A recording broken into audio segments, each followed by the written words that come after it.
Next in our series on unusual and fabulous portraiture here at the Affordable Art Fair in New York City, I need to know more about these unbelievable portraits by James Sparshatt. And I think that the artist himself is here, so we're going to get the inside scoop.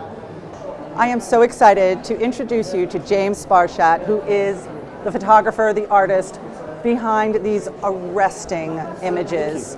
I love them. I want to know every one of these individuals' life story, but I'm going to start by asking you to tell me about how this got onto this wall. And I've always been drawn in by older generations. Me too. They're amazing, aren't they? Amazing. And particularly, there's a lady here on the first night who works with geriatrics in New York, and many of them can feel disenfranchised, whereas in older cultures, they're still the centre of family life, they're still revered as elders. And the patriarchs and matriarchs of the family, yes, they're not put out to pasture. And they've still got that pride and everything, and I think that's what I look for in people. Is she Indian? She's Indian. So Love I her. worked with an English bank who was going out to help build some houses for untouchables, and I photographed it, but I also helped build some houses, and she was the grandmother of the house that I was building, and would come out every day and look at my brickwork and say, "It's gorgeous.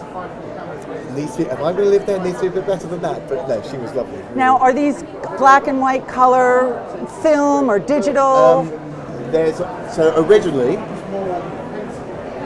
2/3 were probably shot on film, some on color slide, and some on black and white film. Ah, but you can't. Can you tell which is which? No. Okay. Probably not. And then other ones have been shot on digital, and then they have to be digitized for this printer. And I love her. Where is she from? She's Cuban. She's one of the most photographed women of Cuba. There was a period where every guidebook had a photograph of Graciela in it, and she always hung around the old part of Havana with a cigar, with a glass of rum, and fabulous drop earrings. All that sort of I stuff. mean, come on. And I love the almost like three-dimensionality of them. They almost submerge, and the smoke almost emerges out of the metal as well. And as you walk past them, because the light catches different ones, if you've got three in a line, each one sort of jumps out of you at a different time. This one, I mean, his beard, the way it jumps out, and the fur, they're almost like lenticular photographs in a way. There's that sort of thing, yes. Yeah, I love them. I mean, this lady, when she's there, is nice. Yeah. But when you put her directly in the lights, oh, she's her amazing. Smile really comes alive. And her eyes really come alive. We hung 6 in a New York apartment overlooking Central Park last year, and as you walked into the room, the light would catch from the window, would just catch different ones at different times of the day. Well, you are so talented.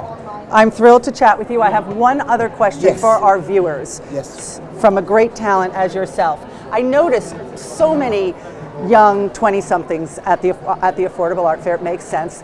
Many of them, I think, making decisions on where to start a collection of a lifetime. What would be your piece of advice or pieces of advice to young collectors who are novices? What should they look for? Love.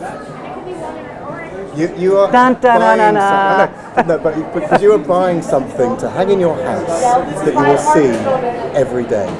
And I think the last thing you should be thinking about is investment or anything else. You're looking for something that touches you.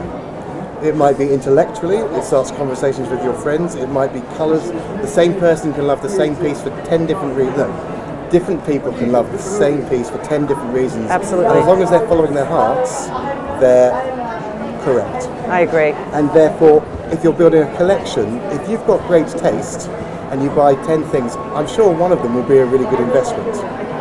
But it doesn't really matter, because the piece that is never a good investment, you might love for the rest of your life. This is so true. And a piece of art can change an entire room, can change your entire flat, can just bring a different atmosphere, different colour. Yeah. So those what walk around and what stays with you, what lives with you.